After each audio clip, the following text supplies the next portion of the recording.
चरण को करूं सप्रेम प्रणाम।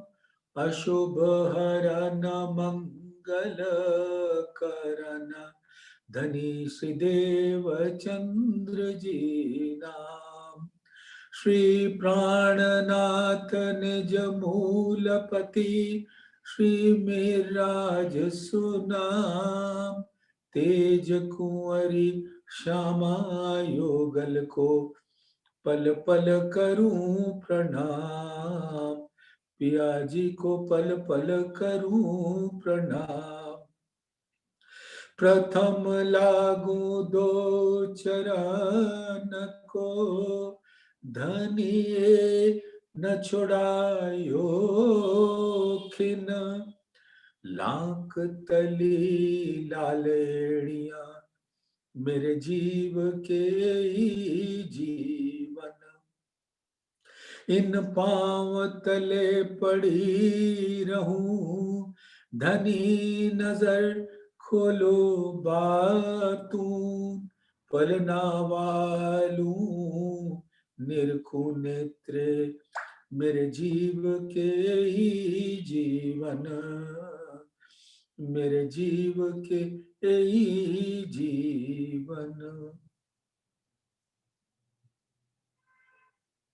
धामधनी अक्षरातीत के परम लाडले सुंदर साथी जी, आपके कोमल चरणों में इस आत्मा के प्रेम भरे दिल का सिजदा कबूल किया जाए। प्रणाम जी सुंदर साथ, प्रणाम जी। धामधनी की असीम अनुकंपा मेहर लाड़ हमारे सबके ऊपर, सब ब्रह्म सृष्टियां जो धाम से आई है और श्यामा जी के संग।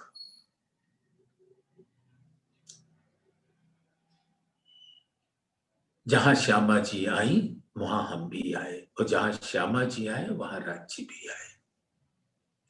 यानी कि हक जात जैसे परम धाम में एक तन, एक दिल, एक रूप, एक स्वरूप, एक मन, एक चित्त होते हैं, एक रंग, एक रस। वही स्वरूप बिल्कुल इस संसार में भी है। इसमें कभी बदलाव नहीं हो सकता, क्योंकि परम धाम में हर स्वरूप अखंड है, अनादि है, शाश्वत है, कदीमी है। तो परम धाम में हक जात का स्वरूप कभी बदल नहीं सकता। उसी प्रकार से इस संसार में आने के बाद कैसे बदलेगा, वो तो बदल सकता नहीं। तो आज धामधनी की कृपा से हम लोग कलश हिंदुस्तानी में तेजाग्नि के प्रकरण में झील रहे हैं। उसकी चौपाई 88। बुद्ध मूल अक्षर की आई हमारे पास। ये सब महामती जी फरमा रही हैं।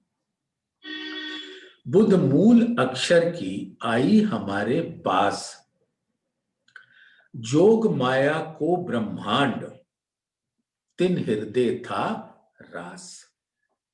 सुंदर साथ इस चौपाई को और आने वाले सभी चौपाइयों को, इस चौपाई को लेके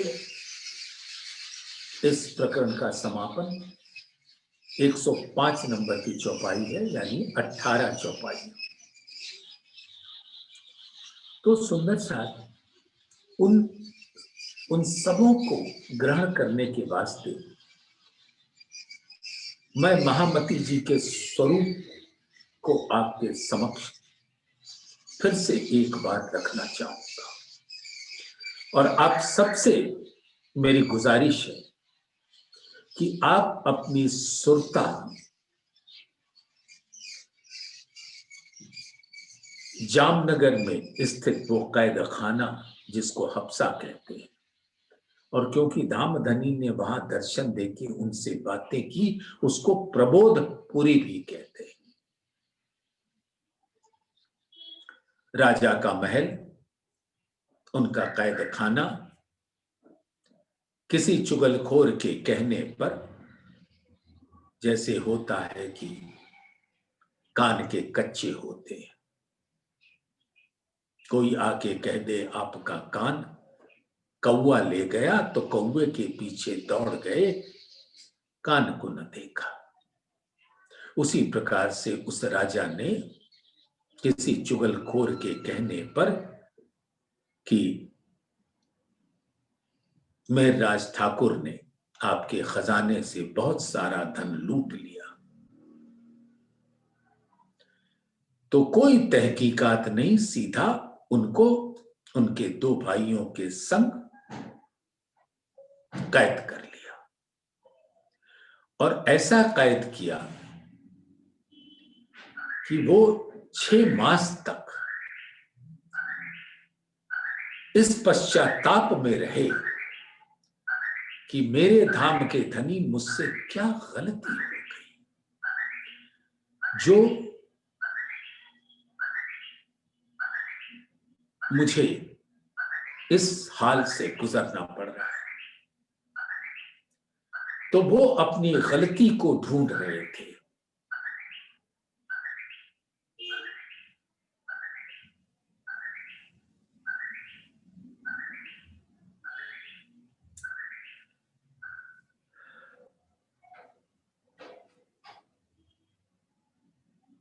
सुंदर साथ उस विरह की तड़प के पश्चात धामधनी उनको दीदार देते हैं अजुगल स्वरूप के रूप में। जैसे परम धाम में हक जात का स्वरूप है मूल मिलावे का, उसी स्वरूप में। और उन्होंने दिखाया कि जुगल स्वरूप अपनी आत्माओं के अंगे संगे कैसे रहते हैं। बिल्कुल इंद्रावती जी ने उसका दीदार कर लिया और वो स्वरूप आकर तारतम का प्रकाश करके वो स्वरूप आकर इंद्रावती जी के दिल में बैठ गया। और बैठते ही उस स्वरूप को उपमा मिली महामती की। ये आप कलश हिंदुस्तानी के प्रारंभिक प्रकरण में सुन चुके। लेकिन कुछ बातें हैं जो आप और हम जान लें तो इन आगे की चौपाइयों का रस में वृद्धि हो जाएगी। इंद्रावती जी के दिल में परम धाम का वो हक जात का स्वरूप जब से इंद्रावती जी यहां प्रकटी तब से है विराजमान। बस माया का पर्दा होने से पता नहीं कि जुगल स्वरूप कहां है, परम धाम कैसा है और हमारी संगी आत्माएं कैसी है। हर आत्मा के अंदर वो मूल मिलावे का हक जात का स्वरूप अनादिकाल से विराजता है। तो वो धाम का हक जात स्वरूप तो सबके अंदर होता है, सब आत्माओं के अंदर। हाँ, जब तक आत्मा जागृत नहीं होती उसको इस बात की खबर नहीं होती। लेकिन उस दिल के अंदर धामधनी के दीदार के पश्चात 3 और स्वरूपों का प्रवेश हुआ। नूर यानी अक्षर ब्रह्म, और नूर के संग लगी हुई जोश, धनी का जोश, जबराइल फरिश्ता। श्री धनी जी को जोश है तो वो धनी जी का जोश, लेकिन रहता है अक्षर के साथ, क्योंकि उसकी लीला योग माया और काल माया में होती है। और अक्षर की जागृत बुद्धि आई, बुध मूल वतन। अब बुध मूल वतन के अंदर दो मायने। अब उनके अंदर श्री धनी जी को जोश, आत्म दुल्हिन, नूर, हुकुम, बुध मूल वतन। हुक्म किसका स्वरूप है? धामधनी का स्वरूप, अक्षरातीत का स्वरूप। और आत्म दुल्हिन श्यामा जी का स्वरूप, यानी धामधनी के दिल का प्रकट स्वरूप, जिसका मूल ही है आनंद। इसलिए उनको आनंद अंग कहते हैं धनी का। और उस आनंद अंग के संग रूह रहती है। तो हुकुम और आत्म दुल्हिन वो हक जात का स्वरूप है, जो मूल मिलावे में बैठा है। हुकुम और आत्म दुल्हिन जुगल स्वरूप, और आत्म दुल्हिन के संगी सभी आत्मा है। तो वो अद्भुत हक जात का स्वरूप इंद्रावती जी ने अपने दिल में दीदार कर लिया, धामधनी जब प्रकट हुए तो। और अब जहां धामधनी होते हैं, अव्यक्त रूप से परम धाम के अंदर भी अक्षर ब्रह्म उनके अंदर होते हैं, लीला स्वरूप से नहीं होते।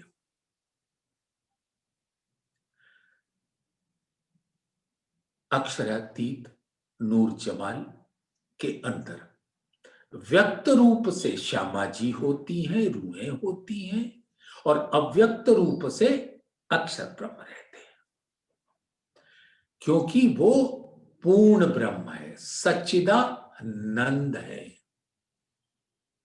लेकिन लीला स्वरूप से तो सिर्फ चिदानंद है, यानी अक्षरातीत और श्यामा जी। अब एक बात सोचो सुंदर साथ, बड़े प्यार से समझने की बात है। कोई व्यक्ति कहीं भी जाए,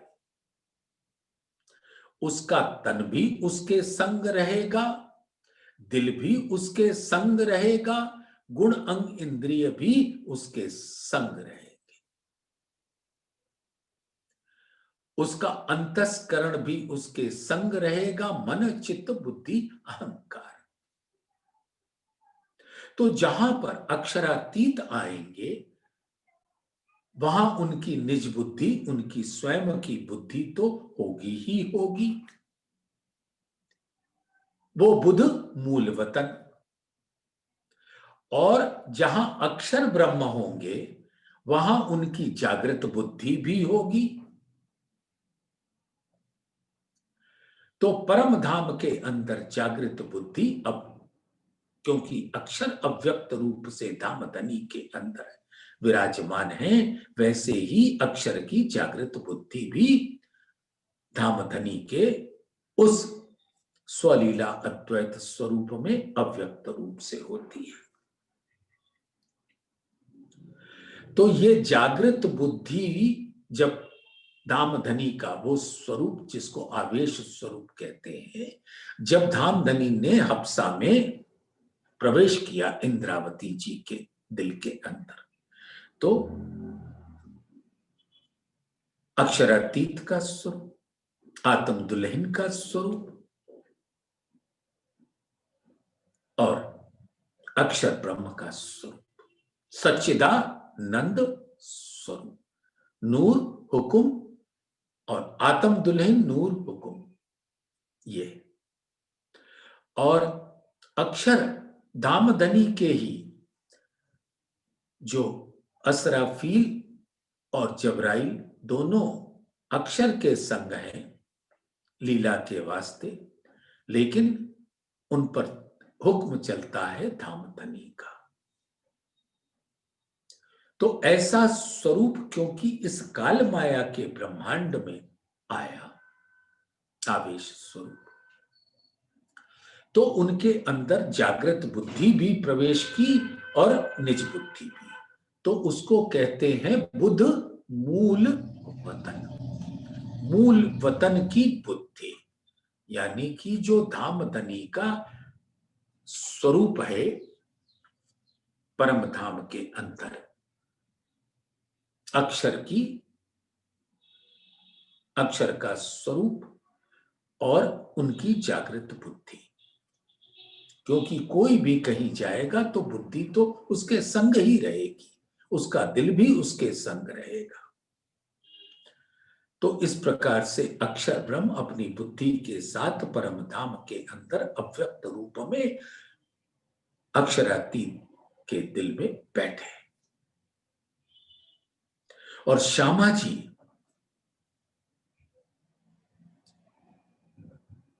धामधनी के वो आनंद अंग है, तो परम धाम में उनकी वहदत स्वरूप है। तो श्यामा जी का स्वरूप वो वहदत है जो परम धाम में लीला करता है। और अक्षर ब्रह्म भी वहदत के स्वरूप हैं, लेकिन लीला में उनका भाग नहीं। उनकी लीला उनके दिल के अंदर होती है, जिस दिल का प्रकट स्वरूप योग माया का ब्रह्मांड है। जैसे धामधनी अक्षरातीत के दिल का प्रकट स्वरूप परम धाम है, और वहां के सारे नूर के स्वरूप किसके होंगे? अक्षरातीत के। और योग माया के ब्रह्मांड में स्वरूप किसका होगा? अक्षर ब्रह्म का। अक्षर का नूर योग माया के ब्रह्मांड में है। जितने आकार हैं वो अक्षर के दिल रूपी नूर के आकार है। परम धाम में अक्षरातीत के दिल नूर के सब आकार है, क्योंकि परम धाम के अंदर अक्षरातीत और श्यामा जी की लीला है, और योग माया में अक्षर ब्रह्म के दिल की लीला है अपने योग स्वामिनी के साथ। तो ये जब सच्चिदानंद स्वरूप आकर इंद्रावती जी के दिल में बैठ गए, तब उनके अंदर अक्षर की जागृत बुद्धि और अक्षरातीत की निज बुद्धि दोनों का समावेश हो गया। तो दोनों, यानी कि जागृत बुद्धि के अंदर निज बुद्धि भी प्रवेश कर गया। यानी अक्षर अब अपनी जागृत बुद्धि से धामधनी के निज बुद्धि से उतरे हुए हर ज्ञान को ग्रहण कर सकते हैं। और जब वो सब कुछ ग्रहण हो जाएगा, 7वें दिन की लीला में सब अपने अपने मूल तनों में जागृत होकर खड़े हो जाएंगे और अक्षर भी पूर्ण रूप से जागृत होंगे, तो उनके ही बनाए हुए स्वरूप सभी जागृत होंगे और अक्षर ब्रह्म के दिल के सत्स्वरूप अंग में उन दोनों तनों की लीला होगी, राजी और श्यामा जी के रूप में। मेहरराज ठाकुर का तन और देवचंद्र जी का तन, ये तन नहीं होंगे वहां। इन दोनों के जीवों को अक्षर के सत्स्वरूप में अक्षर का नूरी तन मिलेगा, क्योंकि योग माया के अंदर नूर किसका है? अक्षर ब्रह्म का। लेकिन उनका स्वरूप बिल्कुल वैसे ही किशोर स्वरूप होगा जैसे परम धाम में। और सब जब अक्षर जागृत होंगे तो उनके ये सारा ब्रह्मांड जागृत होगा और उनको अक्षरातीत की पहचान होगी, जो सत स्वरूप में बैठकर परम धाम की प्रतिबिंबित लीला होगी और सब उसके रस का पान करेंगे और सब जागृत हो जाएंगे। तो ये सुंदर सात महामती जी का स्वरूप, और धामधनी ने अपना इल्म क्रमशः प्रकट किया इंद्रावती जी के दिल से। अब क्योंकि अक्षरातीत अपने आवेश स्वरूप से विराजमान है, तो जो उनके निज बुद्धि का ज्ञान है वो सब एक क्षण में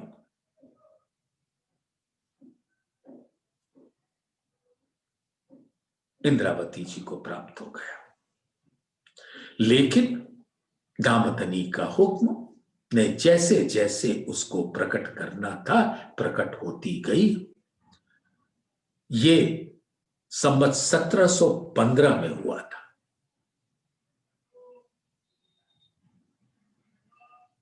और संवत 1748 तक 33 वर्षों तक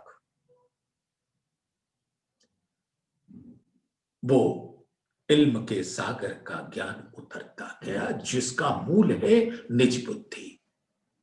और सभी संसार ने, आत्माओं ने जागृत बुद्धि के द्वारा उसको ग्रहण किया। किसी भी ज्ञान को दिया जाता है अपनी बुद्धि से और ग्रहण किया जाता है अपनी बुद्धि से। आपका ज्ञान आप अपनी बुद्धि से देंगे और उस ज्ञान को अगर मुझे ग्रहण करना है तो मैं अपनी बुद्धि से ग्रहण करूंगा। तो धामधनी की अद्भुत मेहर, उन्होंने सबको, सब सुंदर सात को जागृत बुद्धि प्रदान किया। जागृत बुद्धि दे इन्हों को, जिनसे देखी लहरे बका हक। शराब तहूरा उतरी इन्हों पर, पिलाया हादी हक इश्क। तो पहले तो रूहों को ये जागृत बुद्धि मिली, और जब अक्षर की जागृत बुद्धि ग्रहण कर लेगी निज बुद्धि का पूरा ज्ञान, तब अक्षर के ये सारे हुक्म के बंदे, उनको भी वो ज्ञान मिल जाएगा। तो ऐसे स्वरूप को, सुंदर सात, आप अपने दिल में बसा लें।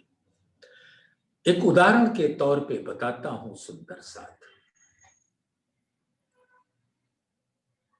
अगर सिर्फ समझने के लिए है, कल हम सब ने श्री प्राणनाथ ज्ञानपीठ सरसावा से प्रसारित होने वाला जूम पर प्रातःकाल 10 बजे से लेकर लगभग 1 बजे तक कार्यक्रम को सुना। उसमें पूज्यपाद श्री राजन स्वामी जी ने भी अपने मुखारबिंद से सुंदर सात के को जागृत करने के वास्ते अति मधुर वचन कहे। अब जूम पे हम सबने उनको साक्षात बोलते हुए अपने भाव भंगिमा के साथ सुना। अब आप सरसावा में उस समय जो लोग बैठे थे, वो लोग उनके साक्षात तन को सुन रहे थे और हम सभी उसी तन के प्रतिबिंबित स्वरूप जूम पर देख रहे थे। तो जो सुंदर सात वहां बैठकर उनको सुन रहा था और जो सुंदर सात यहां पर बैठकर सुन रहा था, दोनों के रसानुभूति एक समान, कोई अंतर नहीं। तो इसी को कहते हैं वो मूल स्वरूप, ये आवेश स्वरूप। तो मूल स्वरूप के रस में और आवेश स्वरूप द्वारा प्राप्त होने वाले रस में कोई अंतर नहीं है।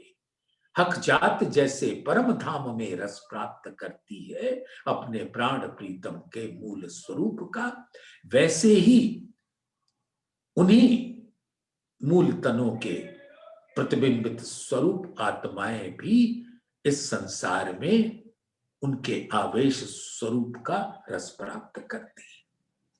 बस यही एक समझने के वास्ते मूल स्वरूप और आवेश स्वरूप का वर्णन किया। तो सुंदर साथ, अब ये बात अपने दिल में रख ले। तो अब बुद्ध मूल अक्षर की आई हमारे पास। तो अक्षर की क्या है? जागृत बुद्धि। जो अक्षर के दिल के अंदर है वो अक्षर की निज बुद्धि है, और अक्षर की जागृत बुद्धि है। जो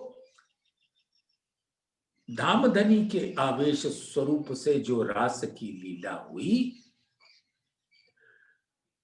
उसको अक्षर ब्रह्म ने अपनी जागृत बुद्धि से ग्रहण किया। अब उनके निज बुद्धि में वो स्वरूप अंकित हो गया। जैसे परम धाम में अक्षरातीत की वहदत है, वैसे ही योग माया के ब्रह्मांड में अक्षर की वहदत है। तो उसी प्रकार से परम धाम में धाम धनी की निज बुद्धि है, और वो निज बुद्धि का रस श्यामा जी को और रूहों को मिलता रहता, परम धाम के सभी आत्माओं को। उसी प्रकार से योग माया के ब्रह्मांड में सबके अंदर अक्षर ब्रह्म ने जिस सभी लीलाओं को जो ग्रहण किया अपनी जागृत बुद्धि से, वो जागृत बुद्धि सबके अंदर प्रवेश करेगी जो वहां पर होंगे।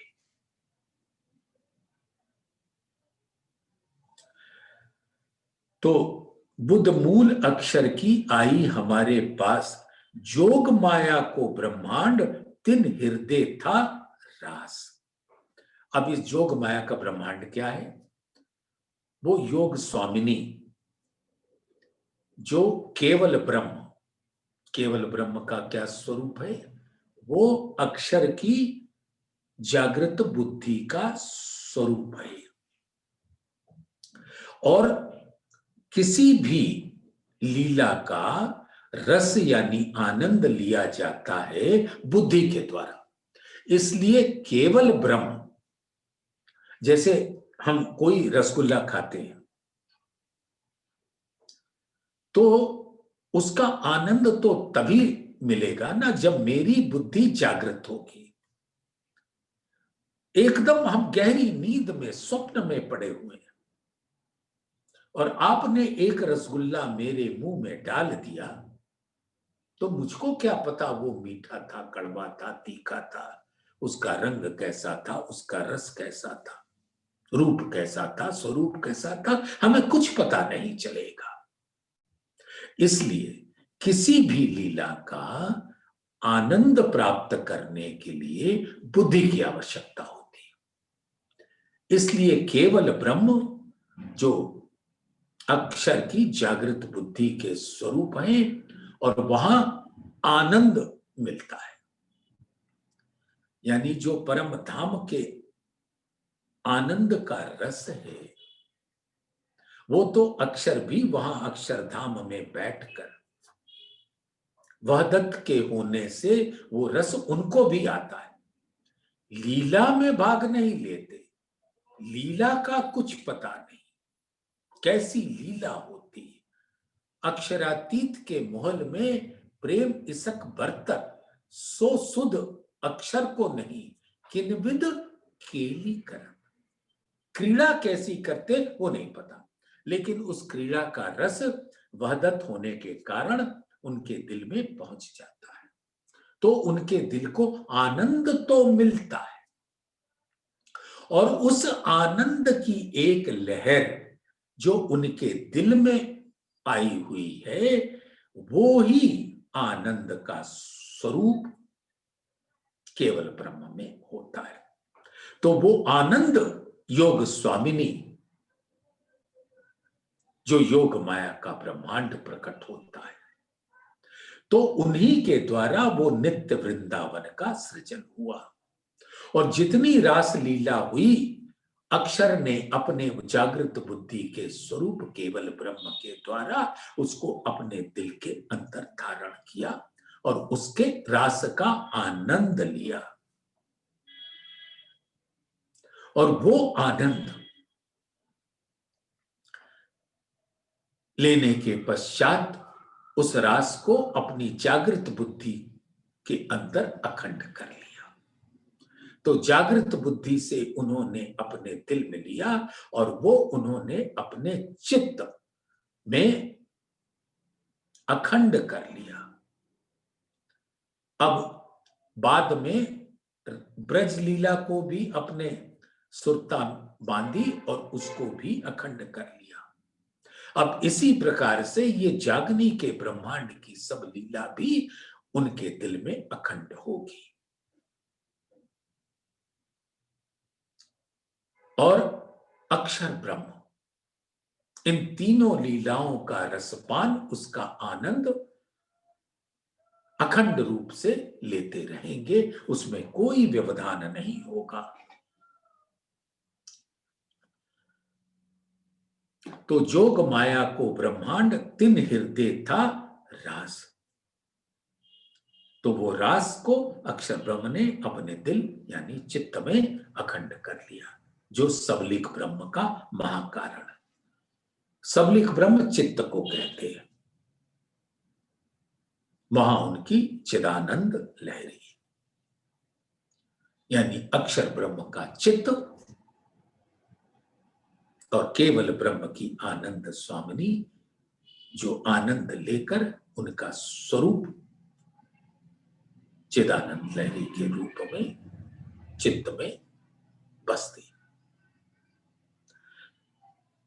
और उसी के कारण भूमि पर ब्रजलीला को अखंड कर दिया, जिसको धामधनी ने बता रखा है खुलासा ग्रंथ में कि रास को कहते हैं चौथी बहिष्ठ और ब्रज को कहते हैं जो अखंड है पांचवी बहिष्ठ। और वो सब अक्षर के चित्त में है और अक्षर ब्रह्म सबका रसपान बिना किसी रुकावट के व्यवधान के लेते रहते। अब जब ये महाप्रलय होगी, सब रूहें अपने धाम में पहुंचेंगी, तब अक्षर ब्रह्म भी जागृत होंगे।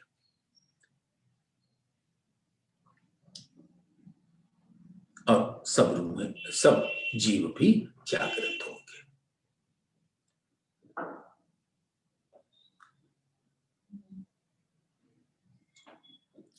ए हुती पिया चरणे, जो ये क्रमशः है सुंदर साथ।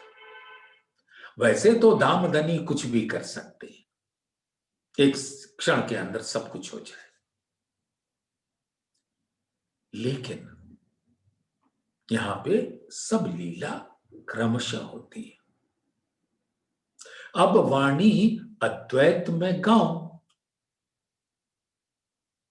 यानी अद्वैत यानी धामधनी के निज बुद्धि से उतरी हुई वाणी। अब वाणी अद्वैत में गाऊं, निज स्वरूप की नींद उड़ाऊं। यानी श्यामा जी कहती हैं कि इस संसार में आए आकर जो धामधनी ने अपने निज बुद्धि से ज्ञान दिया, अब मैं अपने दिल को, आत्मा को जागृत कर लूं।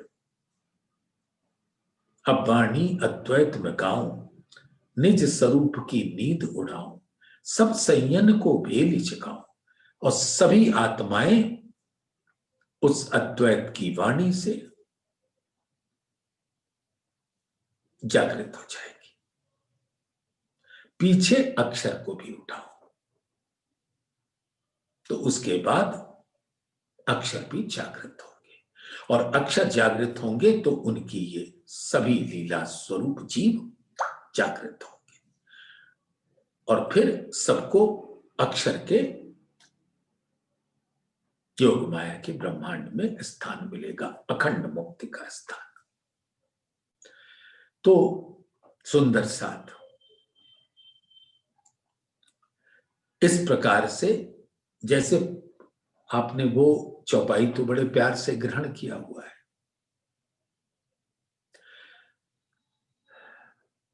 पहले लई हके दिल में, पीछे आई माहे नूर, अक्षर ता पीछे हादी रूहन योकर हुआ जोर।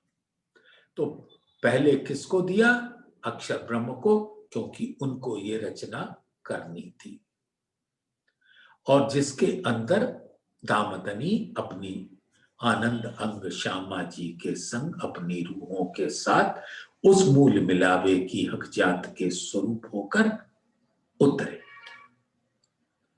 तो अब जाएंगी भी उसी तरह से रूहें और श्यामा जी एक संग दामदनी हक जात स्वरूप परम धाम में मूल मिलावे में जागृत हो जाएंगे। और पीछे अक्षर को भी उठाऊं, जिन्होंने ये सब किया था। अब यूं समझो सुंदर साथ, जैसे कोई शादी होती है, दुल्हा दुल्हन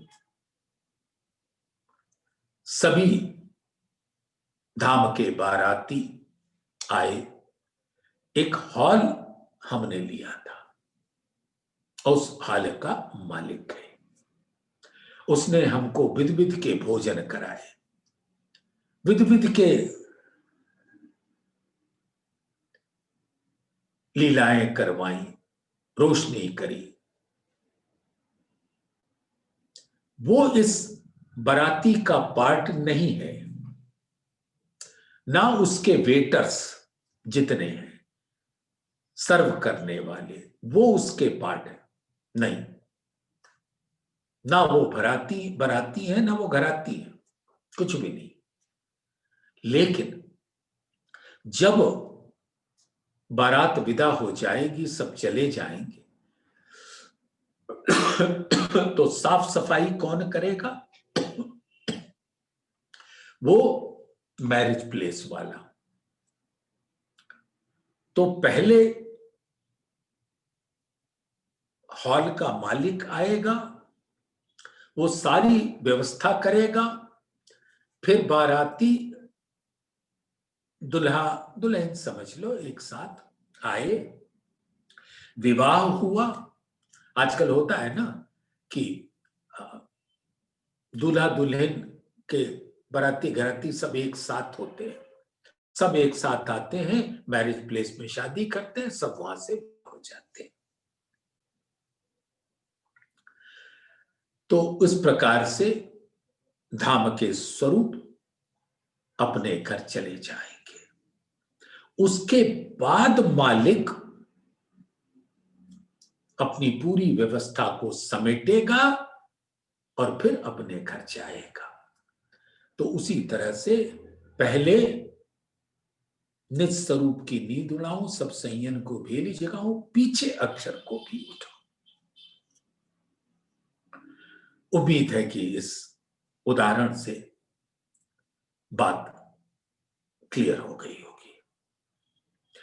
ए होती पिया चरने दिन एते गोप, आज तक जो भी बातें अव्यक्त थी, अब इंद्रावती जी के दिल के अंदर आने से व्यक्त होती गई, जैसा धामधनी हुक्म देते गए। ए होती पिया चरने, तो ये जागृत बुद्धि तो विद्यमान थी, लेकिन अव्यक्त रूप में। वचन कोई कोई सत उठे, सोए करूं क्यों लोभ। अब संसार के अंदर बहुत सारे ज्ञान उतरे, कुछ अटकल के ज्ञान, कुछ अक्षर ब्रह्म की जागृत बुद्धि द्वारा प्रकट हुआ ज्ञान, जैसे वेद।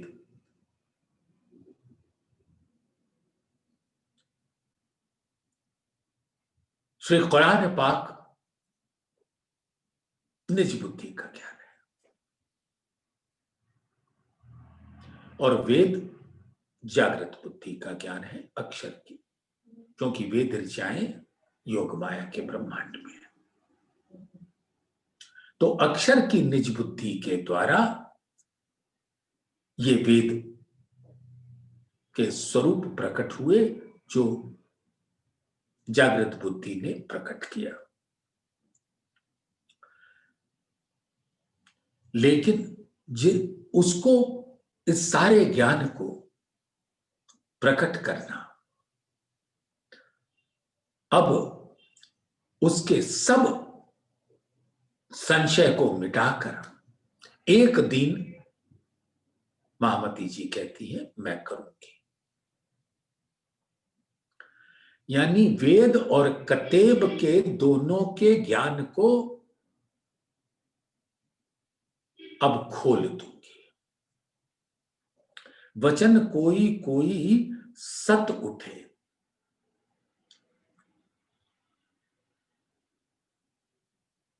जैसे अक्षर की ये पंचवासनाएं, सुखदेव मुनि, कबीर साहब,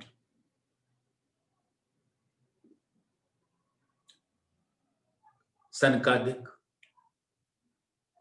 विष्णु जी, शिव जी, ये सारे स्वरूप के द्वारा ज्ञान प्रकट हुआ है। वो सत्यता धारण किए हुए है, क्योंकि वो अक्षर की पंचवासनाओं के द्वारा प्रकट किया हुआ है। तो उसको भी अब मैं क्यों सुंदर साथ से छिपाऊं। ब्रज रास में हम रमे,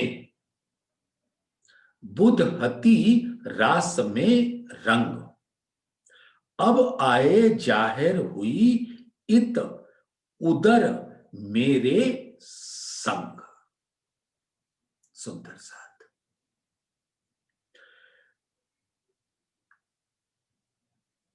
जब धामधनी ने हमारी सुरता को उतारा इस संसार में, तो सबसे पहले ब्रज भूमि पर उतारा। ब्रज लीला अपनी रूहों के संग किया। वहां भी हक जात का स्वरूप श्री कृष्ण जी के तन के अंदर धामधनी अक्षरातीत का आवेश स्वरूप और अक्षर का की आत्मा,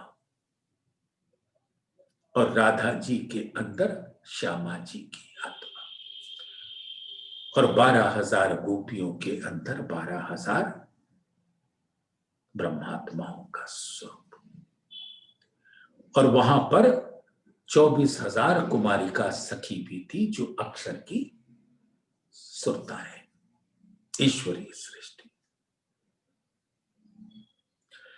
तो ब्रज और रास में हम ब्रह्म सृष्टियां ने लीला की।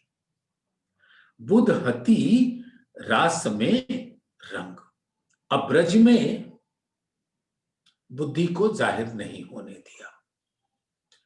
काल माया का ब्रह्मांड था, इसलिए सबके दिल में कुछ कुछ तो शेष था। जैसे कैसे बताऊं, सुंदर साथ एक उदाहरण,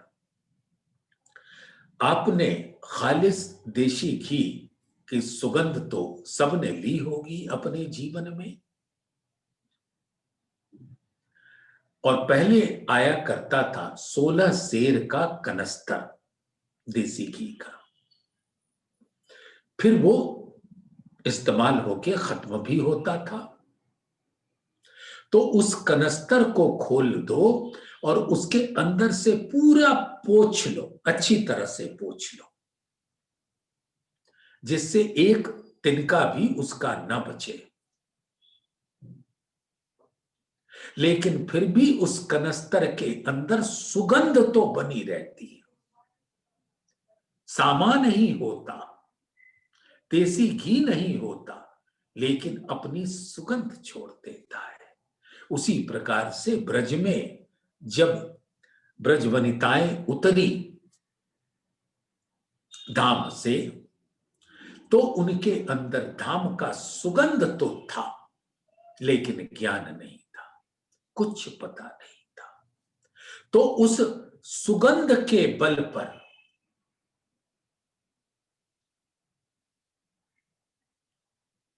पहले तो ताजे ताजे आए थे, तो कब मिलसी हम अपने धनी, तो आए मिले, और उसके बाद 11 वर्ष तक लीला होती रही। सुगंध कम होती गई, वो तो होगा ही। पहले काफी सुगंध था, फिर समय अनुसार अवधि के रूप में वो क्षीण होती गई, और 11 वर्ष के उपरांत न जाने हमने क्या क्या बोल दिया। तुम कामी पुरुष हो, तुमको लाज नहीं आती, वो लज्जावान थी। तो ये सारी बातें अद्भुत। तो ब्रज में ये सब हमने किया, तो हमने जो 11 वर्ष तक उस सुगंध को लेकर लीला की, वो कृष्ण जी को अपना सखा समझा। खेले जान के जार, खेले उनके साथ विध विध की लीलाएं की। जमुना जी के किनारे गौओं की लीला, तरह तरह की लीला, संग भोजन करना, नृत्य करना, बांसुरी बजाना, ऐसे बहुत लीलाएं की। तो लेकिन ज्ञान नहीं दिया, तो वो पूर्ण नींद की लीला कहलाती है। अज्ञानता के धरातल पर वो सारी लीला हुई। अब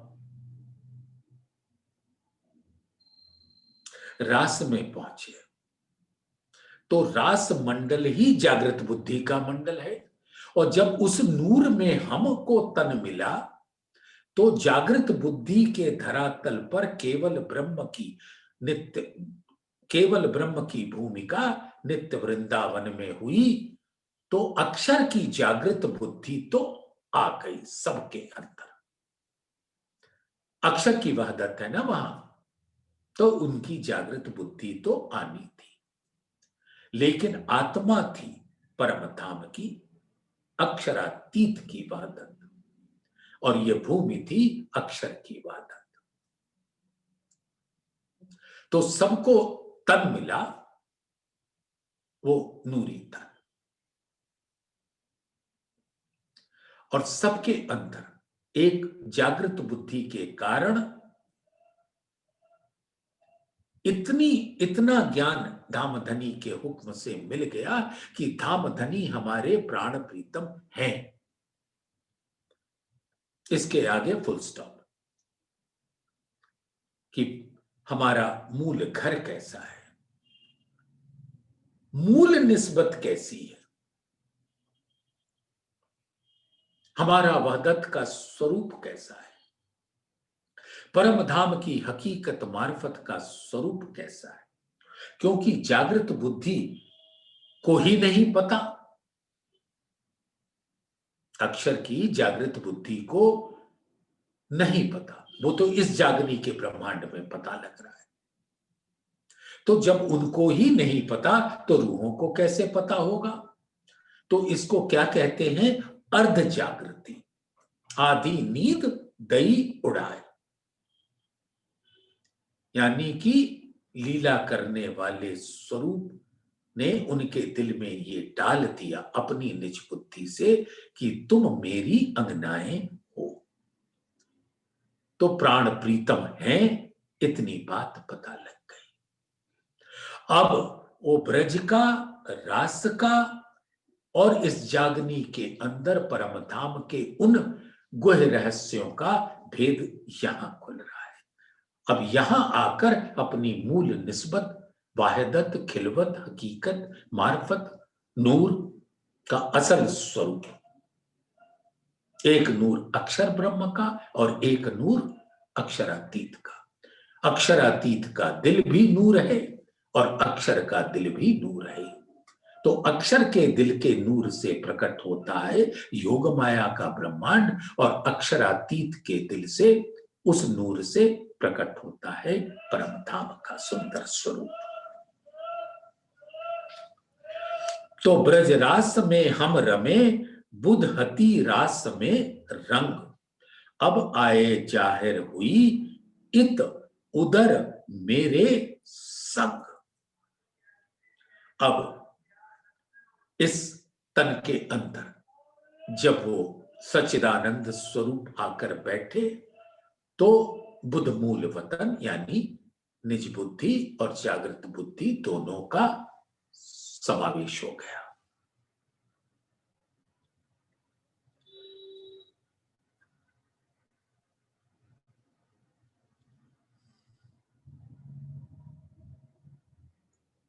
तो वो जागृत बुद्धि भी जब इसके अंदर आ गई और धाम धनी के हुक्म से ये जागृत बुद्धि निज बुद्धि के ज्ञान को ग्रहण करता गया, तो वो इस संसार में उस जागृत बुद्धि का अवतरण होना उजागर हो गया। बुद्ध, बुधावतार, और यहां आकर निष्कलंक बुधावतार। इंद्रावती पिया संगे उदर फल उत्तपन। अब ये उदर का एक उदाहरण दिया है कि जैसे पति पत्नी होते हैं,